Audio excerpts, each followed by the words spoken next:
اور لوگوں میں بعض ایسا بھی ہے جو کنارے پر کھڑا ہو کر اللہ کی عبادت کرتا ہے، اگر اس کو کوئی دنیاوی فائدہ پہنچے تو اس کے سبب مطمئن ہو جائے، اور اگر کوئی آفت پڑے تو منہ کے بل لوٹ جائے، یعنی پھر کافر ہو جائے۔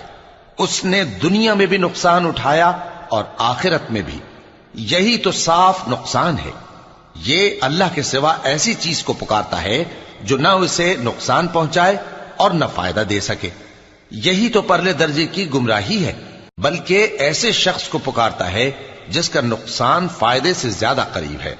ایسا دوست بھی برا اور ایسا ساتھی بھی برا۔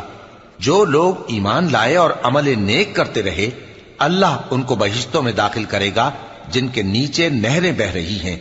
کچھ شک نہیں کہ اللہ جو چاہتا ہے کرتا ہے۔ جو شخص یہ گمان کرتا ہو کہ اللہ اس کو دنیا اور آخرت میں مدد نہیں دے گا، تو اس کو چاہیے کہ اوپر کی طرف یعنی اپنے گھر